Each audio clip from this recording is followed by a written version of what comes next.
캐리어 클라윈드 제습기 16리터용. 그렇습니다. 여름에 적은 불변만이 아닙니다. 습기입니다. 저 솔직히 요 최근에 습기가 좀 그렇게 높지 않았잖아요. 견디만 합니다. 이 정도면 그랬군요. 뭐 그냥 습도가 여름에 좀 더워야지. 지금 뭐. 장마철이라 예. 지금 써야 돼요 이거 근데. 자, 이 눅눅한 습기를 제거해 주는데 캐리어 클라윈드 제습기 16리터용 강력하게 여러분들께 추천합니다. 그렇습니다. 요 저희가 아까 저 성능을 봤는데요. 이 물이 한가득입니다. 제가 뽑아볼게요. 예. 예. 아 그러니까 이게 형이 원래 제습기는 더운 바람 나와요. 내가 그래서 짜증나서 안 틀거든. 네. 근데 얘는 에어컨처럼 시원한 바람이 나와. 그렇습니다. 이게 핵심입니다. 이게. 이거 2시간 돌렸는데요. 네. 어때요? 얼마나 나왔습니까? 여기 지금 이만큼 물이 차 있네요. 보이시는 거죠? 엄청 많이 차네. 예. 그러니까 여기도 지금 굉장히 습하다는 거 아니야? 그러니까 이거 보시면 이게 물이 차는 아이고 세상에. 야, 엄청 많이 무거워 쓸 수가 없네 이거. 네, 그렇습니다. 이 에어컨으로 유명한 캐리어의 빠르고 강력한 클라윈드 16리터 제습기를 김용민닷컴에서 압도적 최저가에 만나보시기 바라겠습니다. 캐리어 클라윈드 제습기는 미세먼지가 심할 때 혹은 장마철 실내에서의 의류 건조에 효과적입니다. 그렇습니다. 그래서 제가 사실 사회생활 처음 하는 분들이 실수를 잘하는 게 뭐냐면은 세탁을 해요. 빨아놓죠. 널어놔. 예. 그리고 뭐 다 말랐네 하고 입고 나가면은 꾸렁내가 그냥 어마어마하게. 여름에 엄청 심합니다. 예. 자, 그런데 이 장마철 이거 사실 그 햇볕으로 해가지고 완전히 건조하기는 쉽지 않습니다. 그렇죠. 자, 장마철 실내에서의 의류 건조에 효과적입니다. 여름철 꿉꿉한 실내를 완전히 뽀송뽀송하게 만들어줍니다. 또한 실내 결로 현상과 곰팡이 발생도 방지합니다. 백화점 판매가가요? 얼마예요? 35만 원대입니다. 비싸네요 생각보다. 자, 근데 2019년 6월 28일에 방송된 모 홈쇼핑 판매가 네. 26만 9천 원. 기껏해야 9만 원 싼 겁니다. 네. 현재 인터넷 최저가 23만 네. 원대. 현재 인터넷에서 리퍼 상품, 그러니까 변심 얼마예요? 등의 이유로 예. 이제 파는 리퍼, 가격 예. 21만 8천 원, 21만 8,400원. 아 이거보다 더 싸다고요? 김용민닷컴 판매가는 얼마? 19만 9천 원입니다. 19만 9천 원. 박수 한번 쳐야겠네. 네, 그렇습니다. 진짜 싸 반이네 거의. 네, 근데 통상 이렇게 너무 싸면은 이게 뭐 이렇게 이게 19만 9천 원? 네, 그렇습니다. 저렇게 큰 게? 그렇습니다. 싸네요. 뭔가 이상한 거 아닌가 이런 의심을 예를 할것 들면 같기도 아, 해요. 여기 근데- 45만 원 주고 샀다는 피해자도 나오셨네요. 지금. 네, 그렇습니다. 예, 예. 캐리어. 예. 게다가 무상보증 1년입니다. 무상보증 1년이에요. 자, 캐리어 클라윈드 제습기 16리터용 정품을 김용민닷컴에서 압도적 최저가에 만나보시기 바랍니다. 이거 사야 이게 되겠다. 한정 수량이에요. 한정 수량이에요? 지금 안 사면은 네. 누가 단방에 다 몇 개 한정입니까? 그건 말할 수가 없어요. 모르니까 예. 그렇지. 2만 대는 아니고 정말 얼마 안 됩니다, 여러분. 시원한 바람 아니 나오고요. 근데 이게 바람 가지고 하는 건 캐리어가 최고예요. 그렇습니다. 아니 이렇게 싸게 팔면 김용민닷컴 근데 뭐가 남아? 이건 실제로 바람이 뜨겁지 않습니다. 예, 시원해요. 시원해요. 이게 신기하더라고요. 희한하네. 예. 예. 자, 캐리어 클라윈드 제습기 16리터용 여러분의 많은 사랑 바랍니다. 그렇습니다. 아니, 우리 정치특위위원장, 정계특위. 정계특위위원장 예. 홍영표 의원, 그거 잘 된 겁니까? 잘 된 거죠. 그러니까 현실적 최선이라고 저는 보고요. 네. 그러니까 왜 그러냐면 홍영표 위원장이 요직전 원내대표였잖아요. 패스트트랙을 통과시킬 때의 원내 지도부였어요. 네. 때문에 이제 뭐 자기 손으로 마무리를 짓는 거죠. 그리고 누구보다 이 패스트트랙 통과 과정을 잘 알아요. 이 협상 과정도 잘 알고. 그래서 사실은 그 심상정 의원이 지난번에 이제 해고 문자도 못 받았지 해고 당하고 민주당과의 물밑 대화 속에서 홍영표 위원장을 강력히 추천을 아, 그래요? 네. 오. 홍영표 전 원내대표가 위원장을 맡는다면 그러면 뭐 괜찮다. 그러면 이제 이해하겠다. 인계하겠다. 예. 근데 민주당 내에서도 여러 뭐 설왕설래가 있었고 무엇보다 홍영표 전 원내대표가 안 맡으려고 그랬어요. 원내대표 1년 하면 되게 힘들거든. 그런데다가 이것도 이제 뭐 어쨌든 야당이랑 신경 시끄러울 수 좀 있으니까. 펴야 되고. 그러나 이제 여당 내에서도 그 의견이 설득력을 얻은 것 같아. 그러니까 결국 당신이 시작한 일이니까 결자해지 차원에서 마무리 지으셔라. 그래서 우리도 오늘 뭐 그런 입장을 냈는데 홍영표 특위위원장 맡은 거에 대해서 환영하고 그리고 지금까지 홍영표 전 원내대표가 이 문제에 대해서 보여줬던 소신이나 입장으로 봤을 때 마무리 지을 거라고 생각합니다. 제가 이제 뉴스 밑장이라고 하는 팟캐스트를 하고 있는데 네. 거기 이제 같이 출연하는 분이랑 내기를 했어요. 누가 우리는 민주당이 맡을 거라고 봤고 정치개혁특위를 누가 위원장이 될 거냐. 근데 이제 다른 분은 최재성 의원 얘기를 했고요. 저는 원혜영 의원 얘기를 했는데 딱 중간이 홍영표 의원이라고 봐요. 평균 값이 나온 거다. 최재성 의원을 그쪽에서 부른 거는 오히려 강경 카드로 한번 밀어붙일 거다. 예, 그러니까 이게 어떻게 보면은 자유한국당에 대한 강경만은 아닐 수도 있어요. 중소 3당에 대한 강경일 수도 있거든요. 근데 원혜영 의원은 이제 다선이고 정치개혁에 대해서 반드시 해야 된다라는 신념이 또 그만큼 있기 때문에 저는 이제 온건 카드로 예상을 한 건데 중간에 그러니까 예전에 원내대표로서 패스트트랙 가동을 또 지휘했고 그러면서 협상을 했었던 홍영표 원내대표가 평균값에 있는 홍영표 원내대표가 나왔다고 보고 이제 강원 양면 전술이 더 강해질 수도 있겠다. 자, 그 지금 심상정 위원장 때 정계특위와 홍영표 위원장 때 정계특위는 뭐가 달라졌어요? 아니 구성원은 같습니다. 구성원 같고. 구성원은 같은 거고요. 네. 위원장만 달라진 거고. 어떤 그런 의제를 갖고 해야 되는 거예요? 아니 뭐 의제 따로 없어요. 그냥 저거 올라와 있는 거 그냥 통과시키면 돼요. 그래서 그냥 통과시키면은 뭐 그거는 하루만 통과시켜요. 다만 마지막까지 기회를 줄 테니까 한국당 니네 안을 갖고 나와라. 그 뭐 비례대표 없애고 30% 줄이자는 말도 안 되는 얘기 하지 말고. 네. 지금까지 한국당이 정개특위에서 진지하게 협상에 임한 적이 없어요. 무조건 안 된다만 반복했지. 결국 이제 한국당이 어떤 안을 가져오느냐, 그걸 토론할 것이냐, 이게 이제 남은 건데, 만약에 한국당에서 뭐 그런 안을 제시하지 않고 그냥 정계특위에서 계속 되는 거 못하게 야지나 놓고 그런다. 그럼 어떻게? 아니, 의결하는 거죠. 의결하는 거예요. 의결할 수 있을까요, 홍영표 위원장이? 저는 할 수 있다고 봐요. 왜냐하면 수가 의결할 수 있는 숫자가 되기 때문에. 그리고 본인이 어쨌든 패스트트랙을 밀어붙였던 원내대표였는데 책임을 져야죠. 근데 이제 한 가지 약간 변수가 한국당이 지금 일소위 위원장을 달라고 나오고 있는데 일소위가 선거 제도를 다루는 소위예요. 절대 주면 안 됩니다. 예. 그럼 그 일소위 위원장이 뭐 할 거냐면 보이콧을 할 거예요. 계속 회의 안 하고 이 핑계 저 핑계 대고 장제원이 될 가능성이 높은데 아, 그래요? 절대 안 됩니다. 그래서 왜냐하면 이전에도 일소위 위원장 안 줬거든. 심상정 위원장하고 일소위 위원장을 김종민 의원이 했어요. 지금도 일소위 위원장을 주면 안 되고 줄라면 차라리 바른미래당 김성식 의원한테 주든가. 좋네. 이렇게 주는 게 저는 마땅하다고 봅니다. 그 장제원 줬다가는 큰일 나요. 저 근데 기본적으로 홍영표 원내대표가 패스트트랙을 통과시킬 때도 그렇고 이제 뭐 예를 들어서 내년 선거에서 연동형 비례대표제가 강화되면 강화될수록 유리한 3당, 뭐 정의당 이런 경우에는 원안대로 통과되는 것이 가장 뭐 이상적인 것이라는 건 알고 있습니다. 하지만 제가 이제 계속 자유한국당을 정당으로 인정한다 그래서 굉장히 분노하시는 우리 시청자분들이 많은 건 알고 있는데 정당을 정당이라고 한 건데. 하잖아요. 뭐 저는 근데 자, 그런 분노가 계신 분들은 제가 권합니다. 내년에 자유한국당을 없애버리세요. 국회에서. 없애버리면 투표 됩니다. 외엔 방법이 없는데 투표를 해도 자유한국당이 당 없앨 수 이름을 없어요. 바꿔가지고 없어지는 거 아니에요? 투표용지에서? 그럴 수도 있어요. 근데 여하튼 그런데 선거법 논의에는 반드시 제1야당이 들어와서 해야 합니다. 해야 하고 저는 홍영표 원내대표가 이제 정계특위 위원장이 그 작업을 해야 한다고 생각하고요. 그래서 이제 홍영표 원내대표가 지지자 그룹으로부터 욕을 먹는 이유가 뭐 이것도 저것도 아니고 이렇게 희마리가 없이 하냐, 뭐 이렇게 약간 애매하게 하느냐, 왜 자꾸 협상을 하느냐, 타협을 하느냐는 욕을 먹는데 정치는 어쩔 수 없습니다. 이게 무슨 독재 국가도 아니고 일당 독재를 하는 것도 아니고 당연히 타협하고 부족한 안에서 조금이라도 진전하는 안을 만드는 게 의무이기 때문에 패스트트랙 지정은 어디까지나 그러니까 제가 몇 번 말씀드렸지만 시험 보는 날짜를 정해놓은 거고요. 시험 문제를 뭐로 할지 어떻게 짤지는 자유한국당하고 같이 상의해야죠. 그래서 협상해서 그 안에서 지금 현재 안에서 좀 후퇴되는 안이 나오더라도 자유한국당을 끼고 협상을 마무리하는 것이 전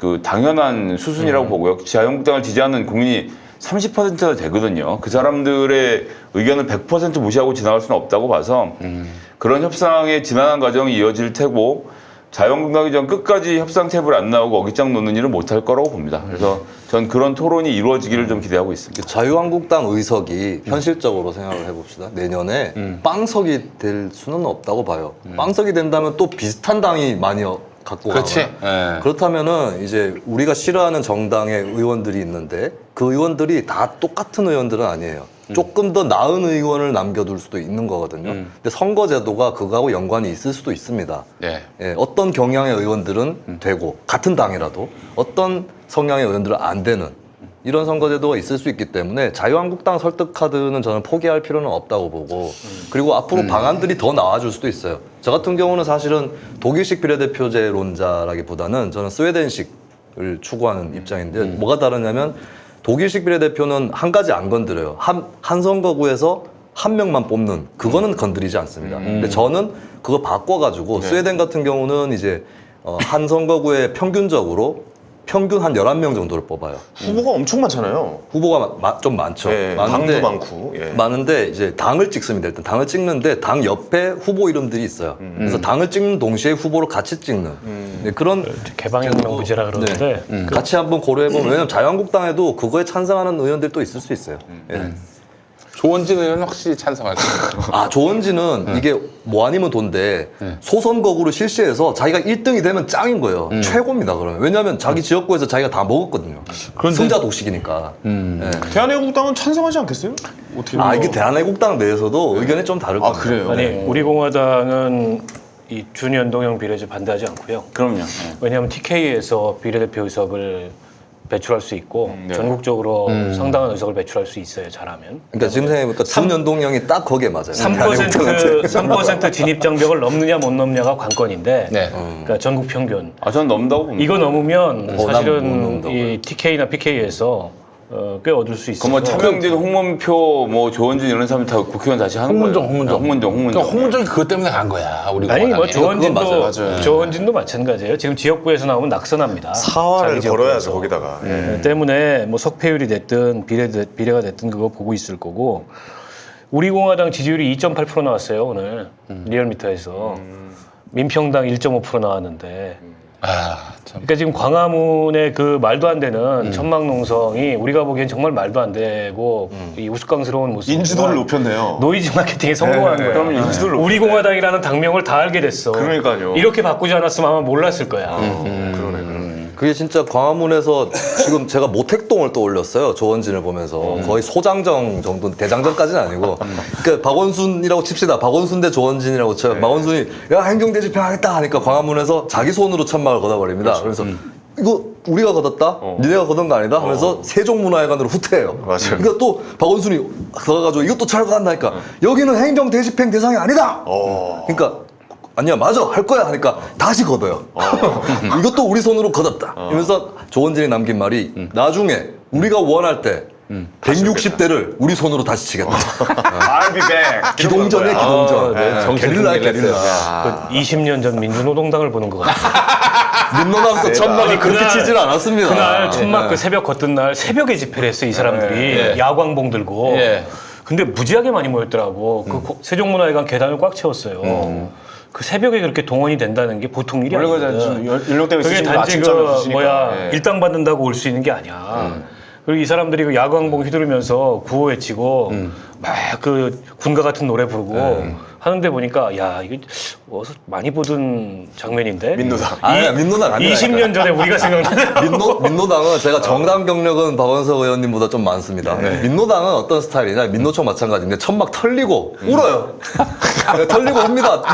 그리고 내가 꼭 없을 때 털려. 내가 막 달려가가지고 오면 다 울고 있어. 마치 드라마처럼. 네, 누구를 막 서귀 얹었고. 극단적인 선택을 하고 갑자기. 그러니까 분신하시려고 한 건 아니겠죠. 아이고, 근데 석유 예. 막 얹어가고 목욕탕 갔다 오시고. 대한애국당하고 달라요. 이게 묘한 유대감 같은 게 느껴지더라고요. 묘한 유대감 같은 게 느껴지더라고요. 예. 공감대를 약간 느끼셨나 봐요. 알겠습니다. 아니 그래서 지난번에 저 광장의 재보궐선- 정치를 하셨으니까. 창원 재보궐선거 이 유세할 때 거의 길 건너에서 했어요. 나는 이쪽에서 우리 공화당 그 유세 차량은 저쪽에서. 근데 이제 구호가 같아. 배신자 자유한국당 심판, 야, 또 뭐 경제무능민주당 심판. 이게 뭐 평행이론인가? 가다가 만나나 이렇게. 예. 그래가지고 내가 가서 저기 드리고 왔어요. 비타오베. 열심히 하시라고. 아니 채팅창에 저보고 농성 그거 천막 철거 당한 다음에 왔다고 김수민 야비한 놈 다 끝나니 오네. 철거한 놈들이 야비하지. 내가 가기 전에 철거한 놈들이 야비하지. 왜 내가 야비해? 왜 피해자를 욕하냐고. 아, 거기 갔다 오셨어요? 네? 천막? 그쪽에? 예전에 아니 옛날에 진보정당 시절에 저도 투쟁은 뭐 이랜드 투쟁 가고 끌려 그때. 나가고 뭐. 예. 나 이번에 저기 뭐 세종문화회장관 갔다 오셨다는 얘기잖아. 알겠습니다. 아 제가 아니 그런 음해를 하다니. 예. 근데 이제 그렇다면은 대한애국당이 다음 총선에서도 지난번 4.3 창원 재보선처럼 지역구의 후보를 다 내가지고 과연 자유한국당 표를 갉아먹을지. 그러니까 박빙 지역에서는 뭐 지금과 같은 지지율 추이라면 그게 네. 그때까지 간다면 위협이 될 수도 있을 텐데 근데 총선이 아직 9개월이나 남았고 여전히 저는 우리 공화당의 목표는 어쨌든 레버리지를 쌓아가지고 한국당이랑 어떤 딜이든 딜을 성사시키는 게 1차적인 그렇겠죠. 목표라고 네. 생각해요. 근데 박근혜로서도 지금 민주당보다도 자유한국당에 대한 어떤 분노의 화염이 뭐 굉장히 타오를 거라고 난 보거든요. 저는 아무 생각이 없을 거라고 보는데 아 그래요? 그렇게까지 뭐 이렇게 열과 성과 열정이 많은 사람이 아니에요. 아니 그래도 그럼 최수씨 나 또 먹고 있을 거야. 최수씨 그러지 않았겠는가?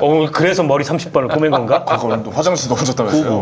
뭐예요 그거? 뭐 미끄러졌. 넘어져서 꼬맸다. 화장실에서 네, 넘어진 거예요? 화장실에서 미끄러져가지고. 목욕탕이 아니고? 목욕탕인 것 같아요. 목욕탕에서 미끄러져서 이마를 28반을 꼬맸다 이렇게. 그거 생각난다. 친절한 금자씨.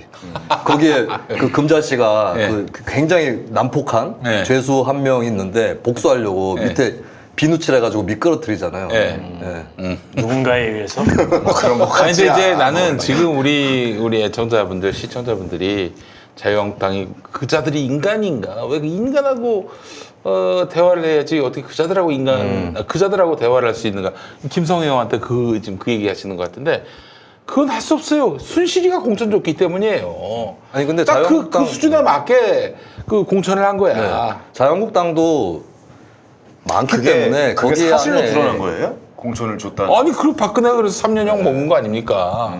확정됐어요. 그거. 확정됐습니까? 공천 때 그게? 지원했죠. 국정원 특활비 동원해서. 그리고 세계일보에서 뭐 최순실이 개입했다라고 전 사장이 폭로를 했는데 그거는 뭐 확실하게 밝혀지진 않았고. 근데 이제 자유한국당 얘기하셨는데 자유한국당 의원이나 당원이 많잖아요. 그래서 안에도 나름 다양합니다. 그러니까 제 경험을 말씀드리면 저도 의원을 했는데 이제 지방의원 할 때 저는 의원 들어갈 때 나는 그냥 소수파고 그러니까 고립될 것이다.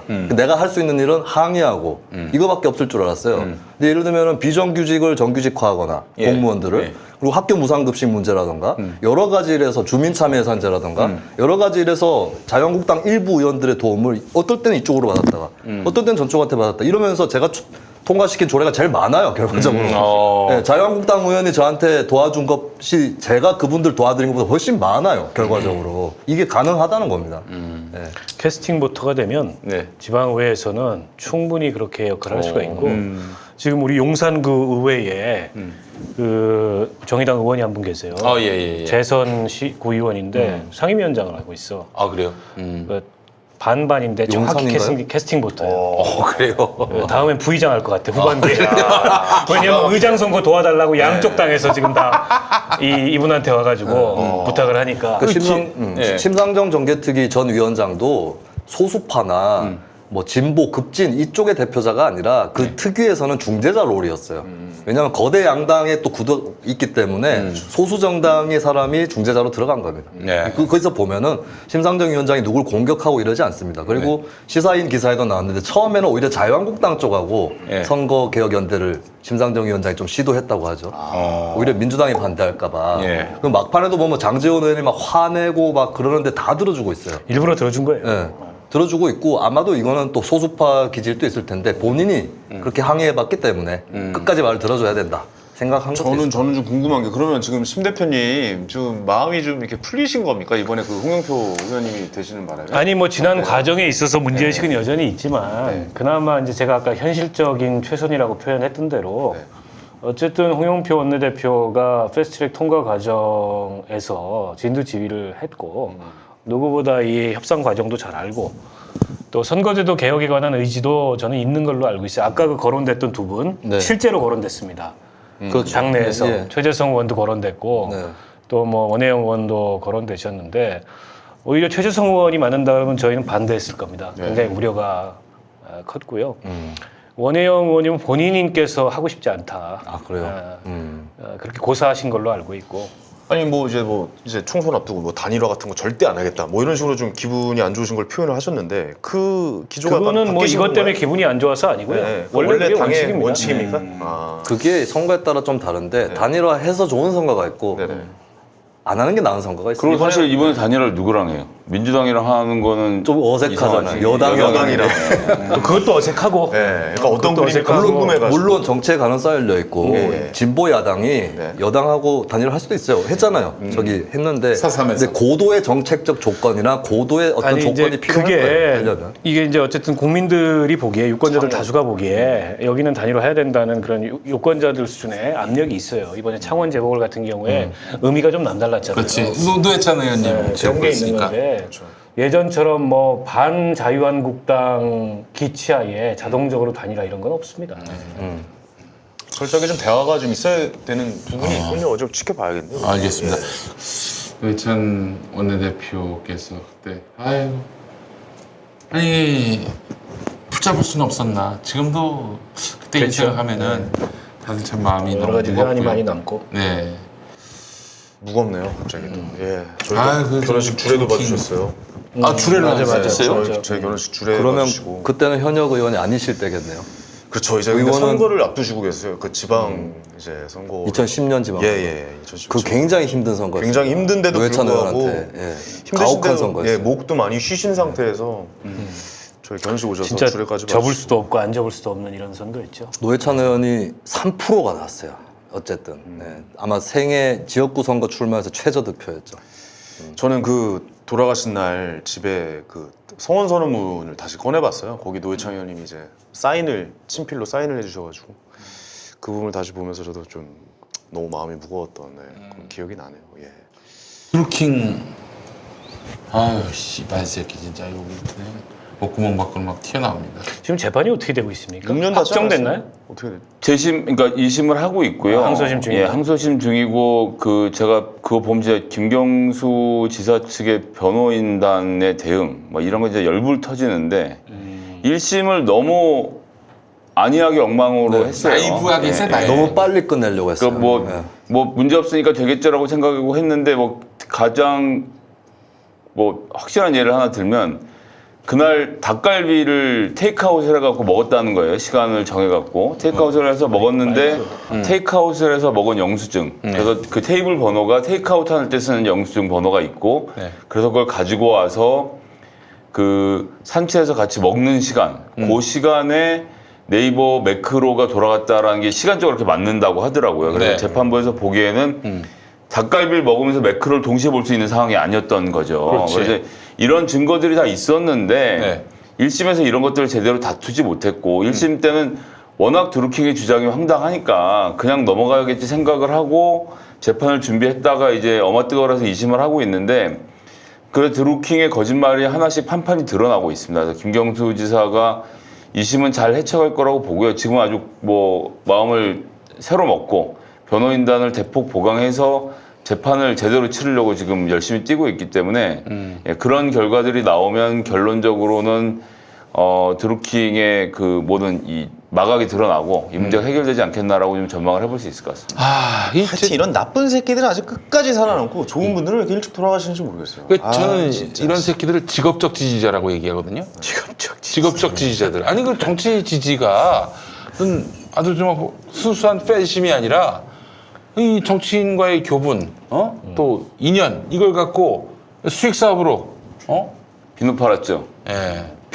아 이런 개새끼. 우린 디아페 비누를 팔지만 거기는 수제 비누를 만들어서 그걸로 뭐 1년에 회비랑 해갖고 10억 가까이 걷어갖고 그 돈으로 쓴 거 아닙니까? 아니 근데 진짜 이거 좀 근절할 방법이 없어요. 사실 지지자의 이름으로 오면요 물리칠 수가 없어. 지지자가 500명 데리고 와서 뭐 이렇게 저렇게 자원봉사 도와주겠다 그러면 그걸 거절한 미친놈이지 그게. 없어. 그거 없어. 어떻게 합니까? 그 사람을 뭐 거짓말 탐지기를 돌려보겠습니까? 와서 하는 것 중에 아무 문제 있는 게 없잖아요. 게다가 산채라고 했는데 강연을 요청을 하는데 강연장에 300명이 모여 있잖아요. 국회의원 전국 어디라도 갑니다. 그걸 안 가면 이상한 놈이지. 예. 가는데 뭐가 우리가 이렇게 열심히 하고 있고 이런 설명을 하면 현장에서 다 이게 네 들어주지 당신들 이상한 모임을 하고 있군요 하고 뛰쳐나갈 사람이 어디 있겠습니까? 그래서 그건 뭐 김경수 지사가 무슨 문제가 있었던 게 아니라 선거 캠프에서 일하는 사람이라면 당연히 쫓아가서 저희 좀 도와주십시오라고 얘기하는 게 너무나도 자연스러운 일이 아니었나. 저는 반은 미친 놈인 것 같은데. 아 그래요? 누가 이제 제 선거할 때 와서 500표 얘기를 하길래 네. 거짓말하지 마세요. 아 그랬어요? 아니 그건 우리 동네 500표 가진 사람 없어요. 아니, 내 얘기가 그 얘기인데 그거는 500표가 있다고 주장을 한 거고 여기 300명이 모여 있으니까 실제로. 아, 실제로 그거는 모여 실제로, 있어요? 실제로 이 근데 사람들이 그놈들이 찍어준다는 보장이 어딨어? 예, 이 사람들이 이제 그 시의원 선거에서도? 예. 신천지가 많이 다녀. 더 많아요. 더 많지. 시의원도? 지방의원 선거는 미디어 선거가 될 수가 없잖아요. 아, 그래요? 그치. 예, 그렇기 때문에 조직 이게 굉장히 중요한데. 그렇죠. 예, 500표 가진 사람들이 실제로 있기도 하고. 그러니까 내년 총선 때도 잘 없어요. 그런 씨발 새끼들이 있을 거란 말이에요. 틀림없이. 내가 몇백 표 갖고 있다 이러면서 뭐 무슨 저기 커뮤니티 보여주면서 말이야. 그래서 정당 정치가 그래서 중요한 거예요. 정당 정치가 중요하다. 예, 정당 정치는 표를 어느 정도 묶음으로 만들어 줍니다. 물론 또 이제 시세에 따라서 표들이 흐르는데 네. 그런 식으로 뭐 내가 바닥 조직에 뭘 몇 표를 갖고 있으니까 그걸 주겠다 이런 거래가 정당 정치가 좀 발달하고 그리고 그 정당 정치가 어떤 이익 단체 정치에게 예속되지 않는다면 네, 그러면 그런 브로커들이 설 자리는 없다고 아니 봐요. 녹음기나 CCTV나 몰카는 이럴 때 좀 사용해야 되는 거 아닙니까? 나중에 달아가지고 걔네들 얼굴을 좀 기억해 놓는 거지. 이상한 애들 오면은 다 찍어놔서 나중에 저 500표 안 나오면 너 이거 어떻게 된 거야? 아니 그거 검증할 방법이 없어요. 네, 그런 방법이 없나요? 검증할 방법이 없고 그래서 사실은 무슨 이제 향후의 동문회에 이런 조직들이 선거 때 되면 이제 그런 걸 그 말하자면 근거로 내지는 그런 걸 자기 레버리지로 움직이는데 그래서 내가- 실제 그게 그런 표가 나오는지는 몰라요. 모르죠. 예, 그걸 어떻게 합니까? 어차피 비밀 투표인데. 그렇다 되면은 자기 때문에 됐다고 얘기를 할 거 아니에요? 또 그렇죠. 당선되면. 그래서 제가 그 지역구 선거를 아예 없애자고 하는 거예요. 비례대표로만 하면. 그게 방법이죠. 그러면 씨발 뭐 누가 둘킹이가. 근데 이제 문제는 비례대표로만 하면 예. 비례대표는 누가 뽑아요? 당에서 비례대표 순서는 누가 정하냐? 그러니까 그것도 그게 개방형 만만치 비례대표제가 있죠. 제가 알기로 이스라엘인가 거기는 그냥 당만 찍고요. 그러니까 네덜란드나 이런 데는 이제 사람을 어느 정도 찍게 해줄 수 있어요. 근데 이제 사람을 일일이 다 표시를 하지 않기 때문에 이제 당에서 정해주는 1번, 2번 순번하고 득표 개인별 득표랑 이렇게 합산을 해가지고 네. 산출을 하는데 반반해야 되나 근데 어떻게 실제로 되나? 네덜란드 사람들은 사람을 잘 찍지 않습니다. 이미 중요하지 않게 돼버린 거예요. 그래요? 예, 당이 알아서 해라. 그 2012년 겨울에 대선 끝나고 가서 이제 뭐 밥을 먹는데 물어봤어요. 아니 난 그때 이미 김진태의 존재를 알았거든. 네. 하는 꼬락서니가 아주 기가 막혀서 누구 존재? 김진태. 김진태. 왜 김진태를 뽑았냐라고 물어보니까 여기 대다수는 잘생겨서 뽑았다는 거야. 김진태가 아니 이게 이제 그 당시에는 김진태가 어떤 사람인지도 잘 몰랐고 제가 실제로 방송을 같이 해봤거든요. 방송을요? 네, G1이라고 이제 강원 방송에서 제가 설날 특집, 뭐 추석 특집 때마다 저번에 그 정동영 의원이랑 김진태 의원이 왔어요. 만나서 얘기를 했거든요. 이 사람이 왜 이렇게 멀쩡하지? 막 이런 생각도 들더라고. 아, 정치인도 그런 사람 많아요. 네. 가까이서 보면 컨셉으로 멀쩡해. 컨셉으로 네. 삐딱하게. 그 이제 저 하여간 이 김진태가 잘생겨서 찍었다. 얼마나 비극입니까? 이미지만 보고 찍은 거 아니에요. 그러니까 저는 그래서 이런 게 어떨까 싶습니다. 아, 근데 그게 핑계일 수도 있어요. 지금 방금 든 생각인데 그냥 딱히 할 말이 없어서 그렇게 지원했을 수도 있어요. 예, 사람 사람 왜 말을 나는 낙선합니까? 못생겼다 붙이고. 아니요 아니 못생겨. 이노근 씨보다 내가 잘생겼다고 자부합니다. 예. 이노근보다 잘생겨서 낙선했을 수도 있어요. 아 그래요? 둘 다 이제 그런 상황에 둘 다 인물 투표는 안 될 것 같아요. 둘 다 인물을 안 본 거야. 네. 황현희 씨가 얘기한 인물 투표는 그 인물하고 잘생긴 거였는데 상관없는데. 그렇죠. 잘생긴 거였습니까? 잘생긴 거에 대한 기준이 있고, 예. 아니, 기준이 저는- 다른 아예 안 보는 거죠. 예. 저는 좀 이게 우리나라가 좀 더 디스플레이가 공명해지면은 이게 뭐 누가 해킹도 못하고 이렇게 해서 믿음을 받는다면 이 디스플레이로 내가 원하는 국회의원들 이제 있잖아요. 이상형, 모형, 네. 그것도 뭐 지향점. 이거 있잖아요. 당신에게 맞는 정당은 무엇입니까? 뭐 그런 거 하는 거 있잖아요. 근데 그게 설문에서 응답이 나오잖아요. 예. 달라 내 생각이랑. 예, 그것 때문에 충격 먹은 사람 되게 많아요. 경실련에서 그 프로그램을 처음 개발해서 운영을 했거든요. 네. 사람들이 막 체크를 해. 난 당연히 열린우리당 나오겠지 했는데 새천년민주당 뭐 이렇게 나오고. 아니 근데 이제 그거는 너무 그 뭐랄까 좀 광범위하잖아요. 그 구체적인 지역 사안 갖고 뭐 이제 여러 생각들 혹은 뭐 정치 사안에 대해서 생각들 이런 것들을 한 20가지 물어봐. 예. 그래놓고 딱 당신에게 맞는 후보 딱 이렇게 골라준다면은 그렇게 해서 그 후보를 이게 표를 찍도록 하게 하면 어떨지. 정책 조사로. 그렇지. 근데 이 왜 그러냐면은 네. 투표장 가가지고 누구를 찍을지 그 순간까지도 고민하는 사람들이 상당히 많아요. 근데 이것도 대답이 될 수 없는 게 정책만 보면 진보 정책을 대부분 지지하는 유권자가 자유한국당을 찍는 사례가 있습니다. 그렇지. 그건 어떻게 하는 거예요? 네, 그러니까 본인의 어떤 결단인 거예요. 그러니까 정치적 결단과 정책적 결정은 차이가 있다. 근데 뭐 투표장에 가서 투표를 하더라도 민주주의는 당연히 지켜져야 한다고 저는 생각을 하고, 근데 이제 비례대표의 문제는 어느 정당이나 그 안에 그 패밀리들이 다 따로 있거든요. 뭐 민주당 내에서도 뭐 친노니 친문이니 뭐 민평년이 뭐 이렇게 다 그룹들을 나누지 않습니까?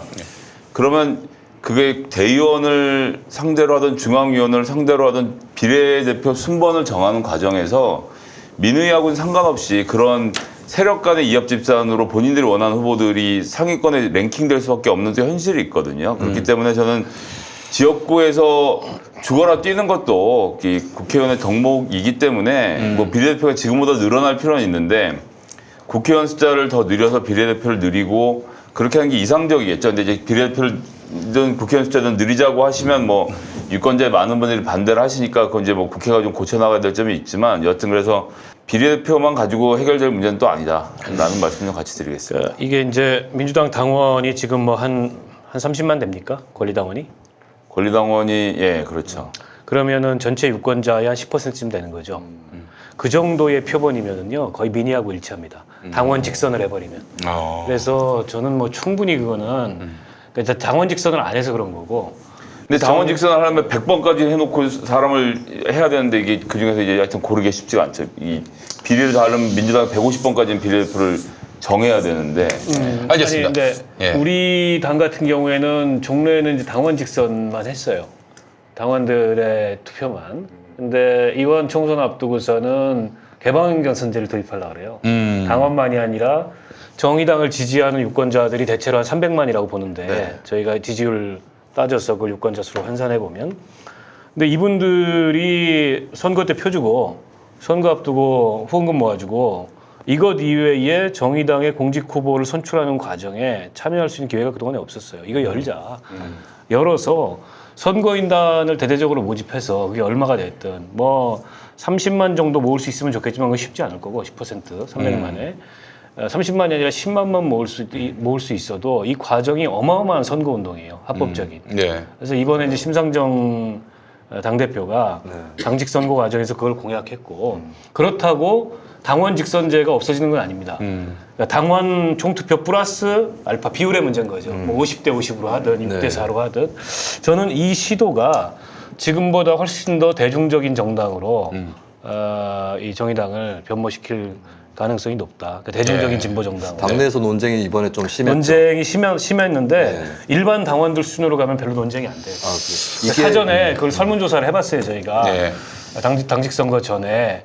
근데 정의당 지지자 내에서 거의 9대1로 압도적으로 지지하는 의견이 나오더라고. 이게 같은 당이라도 시공간에 따라서 경선 제도는 좀 바뀔 수가 있는 사례가 바로 노회찬 의원인데요.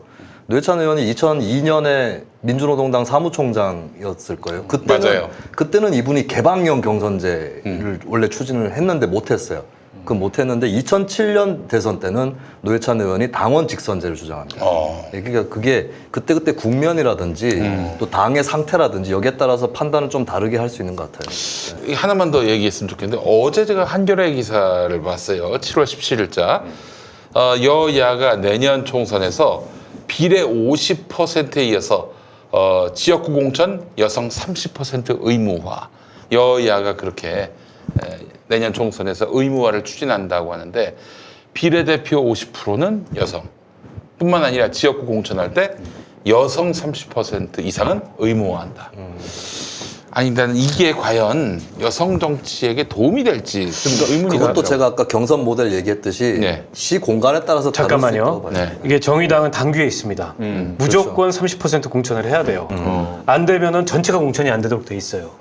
그런데 네. 못 채웁니다, 늘. 그러니까 여성 후보를 못 찾아요. 아무리 찾고 싶어도. 네. 그래서 항상 선거 때마다 특례를 만들어요. 30%를 못 채웠으나 전체 공천이 안 되면 선거를 못 치르니 이번 선거에 한해서는 뭐 예외를 한다라는 식으로.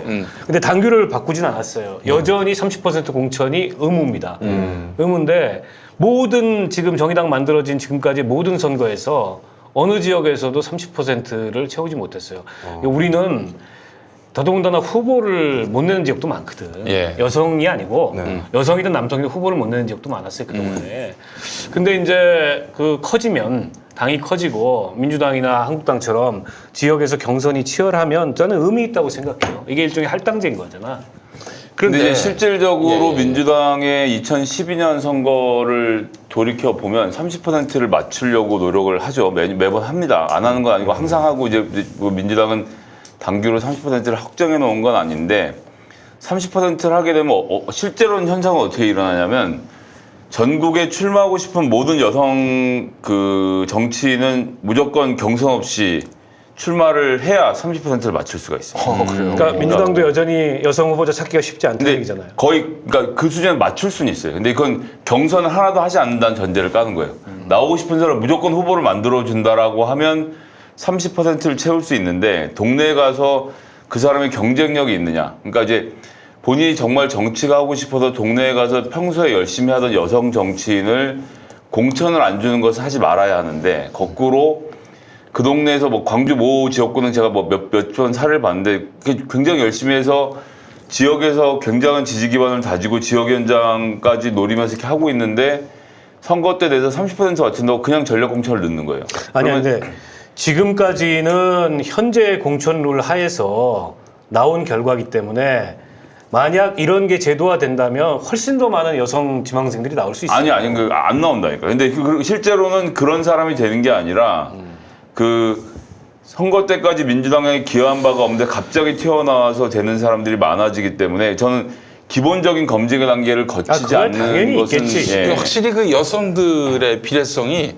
국회의석에 반영이 안 되는 건 맞아요. 인류의 절반이 여성인데, 근데 지금 30%도 좀 못 채운다는 거 아닙니까? 지금 17% 정도 돼요. 여성 국회의원 비율이. 그거는 그런 것도 있잖아요. 그 국회의원을 하려고 하는 그 사람이 그만큼 없는 거고 저는 약간 그 성별보다 저는 세대에 줘야 된다고 하는 게 그러니까 뭐 청년층이라든가 뭐 이런 쪽에 더 배당을 그렇지. 해야 되는 게 지금 맞지 그래서 않나? 라는 생각이 들어요. 2030 세대가 1,400만이에요. 예. 5천만 중에 1,400만이야. 근데 우리 지금 국회의석의 비례성이 반영이 안 되고 있어요. 그렇다고 해서 여성은 30% 이상 뭐 예를 들면은 저기 청년들 같은 경우도 1,400만에 합당한 그 비율로 그렇게 근데 그게 국회의석을 해야 되느냐? 확정됐다는 게 아니잖아. 아니에요. 추진을 한다는 거죠. 검토라는 거 아니에요? 예. 근데 그렇게 되면은 한국당이 반대해서 안 되고. 아니 여당도 그렇게 추진한다는 거예요. 얼마나 많습니까? 인재가 얼마나 많아요. 이미자, 한국당이 반대해서 안 이은재, 그 얼마나 많아요. 생각보다 여성 전희경, 많아요. 나경원, 생각보다 여성 많아요. 그 얼마나 많아요 인재들이. 인재. 예. 그 다른 인재 김수재. 아니고 그 한자 다르죠? 예, 한자가 다른 인재죠. 아니요, 인재예요. 예. 근데 그렇듯이 천재 이렇게 아니라 인재. 제도화를 했을 경우에는 일단 김성애 형 말대로 민주당이 할당제를 진짜 반대하는 거예요? 예? 반대하는 거예요? 저는 이걸 제도화하는 건 반대예요. 제도화하는 건 반대야. 근데- 그렇지만 다른 방식으로 어떻게든 이 비례성을 갖춰야 된다는 점에는 동의를 해요. 김수희 평론가도 이런 얘기를 항상 해요. 청년 정치인 많아져야 하지만은 많아져야 청년들을 돼요. 위해서 네. 딱 뭐 이렇게 할당을 한다든지 이런 거는 잘못됐다. 그러니까 사실은 임명직이 아닌 선출직에 그 할당을 한다는 거는 약간은 좀 민주주의 원칙에 어긋나는 측면이 있어요. 예. 그보다는 각 정당들이 여성 정치인들을 더 많이 발탁하고 네. 또 더 많이 양성하고 당내에서 더 많은 당직과 공직 진출의 기회를 주고 이런 이제 자율적인 노력으로 해결되는 건데 평소에 키워야죠. 예. 저는 이거는 이제 뭐 그런 논의가 있겠지만 제도화되기는 어려울 거예요. 이에 따른 뭐 예를 들어서 여러 가지 이런 법적인 논란도 따를 수 있고 그러나 이제 임명직은 좀 다르죠. 임명직은, 은 그렇죠. 이제 의지를 가지고 할 수 있는 거니까 이 정부에서도 뭐 여성 장관 30% 하겠다 그래서 네. 대체로 그 비율을 지금 맞춰가고 있는 거잖아요. 지금까지. 근데 이제 선출직 같은 경우에는 어쨌든 국민의 의사를 통해서 그럼요. 선출되는 거기 때문에 그거를 할당을 그 딱 몇 %를 해야만 이건 말도 안 공천이 되는, 성립하도록 예, 만든다라는 이건 저 건 말도 안 되는 정의당은 그걸 하고 있어요 당규상. 근데 현실은 보면 못 채우는 거죠.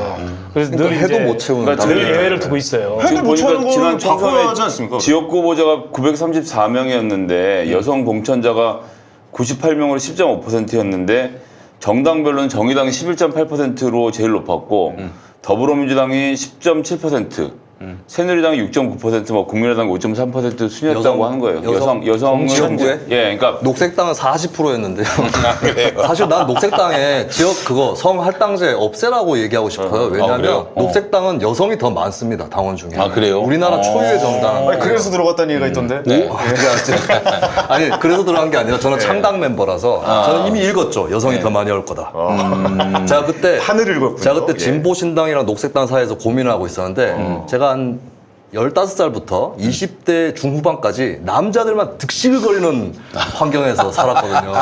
예, 근데, 수밖에 없죠. 근데 대학을 졸업하면서 여성들이 많아지는 거예요, 주변에. 주변에 많아져서 이 여성이 더 많은 데로 가자라고. 그러니까 여러 가지 기준 중에서. 근데 갔는데 녹색당이 그러니까 독일 녹색당도 여성이 40%는 안 됩니다. 근데 한국 녹색당은 지금 55%인가 그 정도 돼요. 예. 그럼 저는 굳이 할당제는 필요 없을 것 같다는 생각이 들어요. 거기는 그런 오히려 당입니다. 그렇죠. 역할당제를 좀 그래서, 아니, 그래서 옛날에 개혁국민정당 유시민 씨가 주도했었던 개혁국민정당에서는 한쪽 성이 40%를 넘기도록 한다라고 하는 양성 할당제가 있었어요. 네, 그것도 하나의 아이디어일 수 있죠. 네. 그 청년 정치인들 그 할당제를 반대하는 이유는 뭐예요? 본인이 청년이면서 알아서 커야 됩니다. 할당 알아서 말고 커야 된다? 네, 네. 그 뭐예요? 들이받아야 돼요.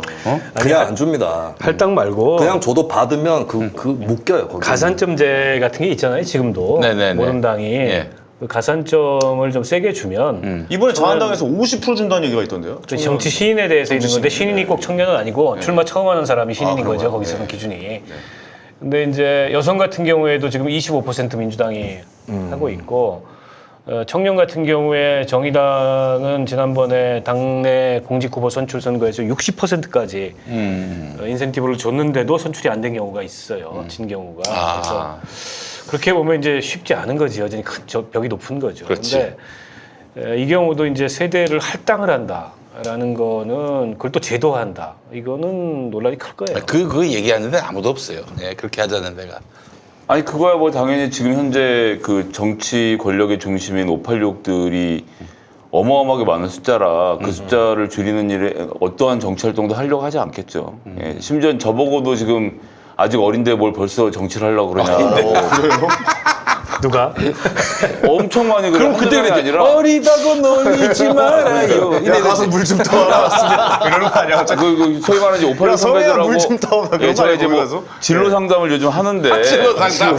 586 선배들이 다 하는 얘기가 야 너 아직 어린데 왜 벌써 하려고 그러냐 본인들은 20대, 30대 때요. 50대째 해도 되지 않느냐 그러길래 아, 형님은 언제 하셨는데 했더니 난 30 뭐 이렇게 나오는 그 거라서. 오창석 나이에 임종석 씨가 그 의원이 된 거예요. 근데 이제 오창석 나이에. 중요한 것은 그때는 공천권을 김대중 대통령이 들고 전체를 쥐고 있을 쥐었죠. 때라 네. 본인이 꽂아 하고 싶은 놓았잖아요. 대로 했던 그때, 거고 예.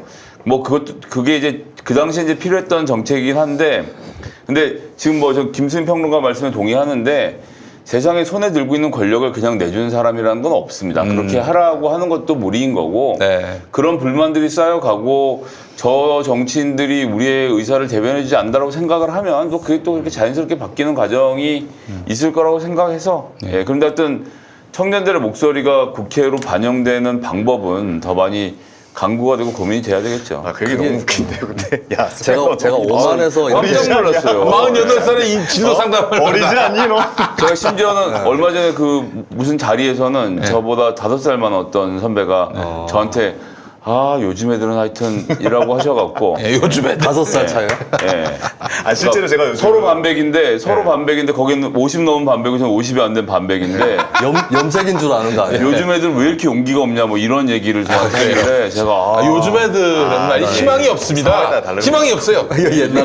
옛날에 여기 20대 20대 그 얘기 할 때가 됐네. 저도 지금. 요즘 실제로 심영래 선배님과 같이 프로그램을 하나 하거든요. 예. 근데 저도 이제 16년 차예요, 개그맨 예. 지 저 보시더니 다리 야, 위네, 현이야. 예. 현이야 가서 담배 좀 사와라 그래서 내가 담배를 사러 가가지고 여기 있습니다 선배님 이렇게 했던 기억이 있어요. 이게 참 이게 아직도 선배님들 눈에는 어려 보이나 봐요. 예. 16년이면 달인인데. 아 달인이죠. 16년간. 예. 예. 하여간 우리 저 총선과 관련해서 저희가 또 이제 점점 그 이야기들이 늘어날 것 같은데 이거 하나만. 총선 그런 얘기 하지 말고 앞으로 내 지역구 얘기만 하자고. 지역구 얘기요? 예, 고양시. 알겠습니다. 고양시 그 저 김현미 장관 지역구에 거기에요? 거기에 저 김연아 그러니까요. 한국당 나온다고 그러는데. 쉽지 않을 거예요. 왜요? 그런 소문은 도는데 네. 아니 거기도 부동산으로. 지금 지역위원장이 따로 있어요. 아 그래요? 김현미 그러면- 장관 대신에. 아니 자유한국당이 아, 지역위원장이 그래요? 있다고. 그럼 거기를 어떻게 이제 아웃시키고 거기다 전략 공천을 해야 되는데 그거 쉽지 않아요. 또 가서 들어가서 경선하면은 이긴다는 보장이 어디 있어? 거기 지역위원장이 혹시 조대원 조대원이지. 맞죠? 그때 5.18 그렇구나. 예, 예, 예, 예. 반대했었던. 그거 되게 열심히 하거든. 예. 근데 그 양반은 뭐 좀 사고를 치겠어 보니까. 그리고 거기 현수막 걸어놓은 거 보면은 뭐더라 뭐 이렇게 사진하고 해가지고 김현미 장관을 야유하는 언제 되는 겁니까? 이러면서 현수막 그런 것도 걸어놓고 하더라고요. 근데 제 짧은 생각에는 거기 붙여놓을 수도 있을 것 같아요. 왜냐면 약간 좀 전략 공천으로 해가지고. 김연아? 예, 예. 그거를 부동산 전문가끼리 한번. 아니 근데 그러면은 그건 전략 공천인데 예. 조대원이가 가만히 있겠냐고. 그러니까 당협위원장이신 거예요. 그럼 조대원이하고 경선을 하면은 김연아 못 의원이 이기지. 못 이겨요. 못 이긴다? 조대원께도. 그 자유한국당 지번에 그 선거 룰에 대해서 좀 아시나요? 아직 확정 안 됐어요. 많이 그냥 검토되고 있는 수준이지. 계속 보고 있겠죠 이렇게. 근데 하여간 뭐 저기 막말하고 뭐 무슨 저기 친박 뭐 대변인하고 뭐 옥새 들고 나르샤 뭐 이것 때문에 당이 망했고 20대 국회의원 되고 난 다음에 정권도 빼앗기고 그랬는데 이거 혹시 막말 공천 다 컷오프 한다면서 네. 황교안이 자기 목을 치는 저도 막말을 했습니다. 지역구에 출마하지 않겠습니다. 예 그래놓고 비례대표 나가겠습니다. 예 이렇게 막말은 공천 배제의 기준이 안 될 것 같아 일단. 김순례가 다시 복귀했잖아요. 예. 그거는 나갈 사람이 없어, 나갈 사람이. 한국당은 뭐 이미 그건 기준이 아니고 이제 개파하고 중요한 기준이. 그다음에 황교안이 자기 사람으로 얼마나 물갈이하려고 시도를 할 건지 네. 이거죠. 뭐. 그러면 또 이제 우리 김무성의 그 비박계가 또 가만히 있지 않을 것이고 그렇죠. 예 비대에 간다니까요. 예? 황교안이 무슨 공천을 전 비대에 간다고 아시죠? 아니 이제 정두원 백일치성 의원께서 들고 있습니다 지금. 정두원 의원께서 돌아가시기 전에 그때 네. 방송하실 때 아주 여러 번 얘기하실 게 있어요. 내년 총선이요 자유한국당, 바른미래당, 민주평화당 그 이름으로 총선 안 치를 겁니다. 그러니까 그 이름으로라고 하셨잖아요. 예. 이름을 바꾼다는 얘기입니다. 이름을 아니 그런 정도가 정의당 아니라 이름만 바꾸는 겁니까? 그러니까 정의당만 남을 거라 그랬지. 정의당, 민주당만 남고 그 없어진 나머지 거야? 당들은 없어지든지 뭐 합종 연행을 하든지 뭐 하여간 뭐 이름 바꾸든가. 지금의 이름으로 나오지 않는다. 저는 그 세 개 당이 두 개가 될지 세 개로 남을지 뭐 한 개가 될지 모르지만 이름은 바꿀 것이다. 그래서 그 세 개 이름이 다 없어질 수도 있겠다는 생각이 듭니다. 예. 지금 보니까 민주평화당이 지지율이 1%가 요즘에 어떨 땐 채 안 나오는 민주평화당이 제일 먼저 깨질 것 같은데. 아니 근데 그 형님들 또 창당한다는 거 아니에요? 아니겠죠. 거기는 또 어떻게 유성엽 원내대표가 박지원. 창당한다는 거 아니에요? 저기 박지원하고. 민주당으로 합쳐. 바른미래당 내부에 호남 세력이 나와서 근데 민주당에서 받아줄 해보자. 이유가 전혀 없지. 민주당 안 받아주죠. 절대 안 받아요. 그냥 민주평화당과 그 바른미래당의 호남 그룹은 저는 뭐 이렇게 말씀드리면 좀 죄송한데 역사의 뒤안길로 사라지는 수순입니다. 그래요. 이게 뭐야? 이제 이제 그 형님들 이제 그만하셔야 된다. 그 형님들 이제 욕심 그만 부렸으면 본인들이 정치적 명분이 없어요. 명분이 없다. 예. 자, 그래요. 한 주 동안 잘 보내시고 다음 주에 또 우리 뵙도록 하겠습니다. 자, 정치부심 여러분 다음 주에 뵐 텐데 다음 주에는 좀 좋은 소식이 많이 있었으면 좋겠다는 생각이 들고 예. 예고합니다. 네, 예. 다음 주에 제가 지역 사정 때문에 못 나오게 됐습니다. 아, 그래요? 그래요? 지역에서 굉장히 중요한 자리에 가서 강연을 해야 되는데 다 선거운동 해줄 사람입니다. 아, 그래요. 알겠습니다. 그러면 좀 대타를 보내세요. 저 어딘지 압니다. 어디서 강연하시는지. 어디? 마을 학교. 그죠? 아, 그렇게요. 알겠습니다. 그럼 좀 대타를 좀 보내세요. 대타. 대타, 뭐 재밌는 사람을 한번 골라보겠습니다. 예, 알겠습니다. 심상정 대표님 대타로 안 나옵니까? 오. 뭐 보낼까요 한번? 아니, 그럼 좋지. 정책위 의장 되셨어, 정의당. 알고 정의당 정책위 의장. 검토해보겠습니다. 적극. 알겠습니다. 예, 예. 알겠습니다. 다음 시간에 뵙도록 하겠습니다, 여러분. 고맙습니다. 감사합니다.